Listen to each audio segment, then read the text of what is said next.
منور ومنور يا الربع يوم نسميه اسمه تعالى فوق رؤوس الجبال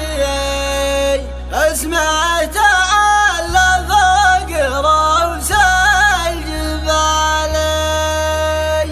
عز الخويه وشد ومن يخاويه أنا أشهد إنه من كرم السبالي أنا أشهد إنه من كرم السبالي يندر طوارق القصيد ومعاني يندر طوارق القصيد ومعانيه يسمى الحروف الأبجدية تعالي الشعر روحان دره وطريه ونبدأ الأشعار ذي أول تالي أبمدح اللي طيبة مجانيه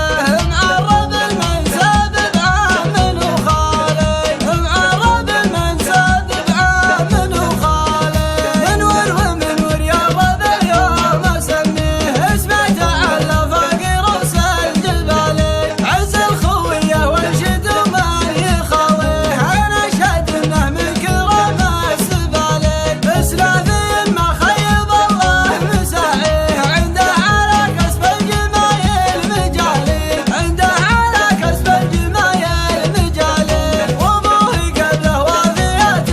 مماشيه يخسر بفعل المرجله ما يبالي كرم في حاضر زمننا وماضيه تشهد لها الايام قبل الليالي اصل يذري كل من هو رجال فيه قرب يشيل من الحمولة الثقالي قرب يشيل من الحمولة الثقالي من لابت عسر المراقي تعديه الشيوخ في الحاضر وعصر القتالي ذال الورى والمجد له ناس تبنيه ومجد الورى شامخ على كل عالي صوت الابو خالد وشيرين يناديه قام يتصافق بي على كل جالي قام يتصافق بي على كل جالي مقدم برتبه وذله يجاريه ومقدم في الطيب ضرب الفعالي كان المكارم والمراجل تلبيه كلمة نعم خذها من بين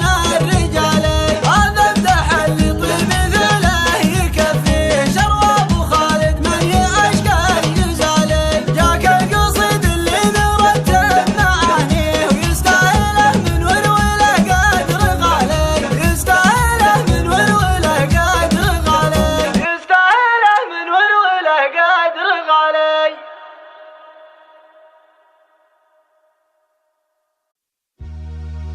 منور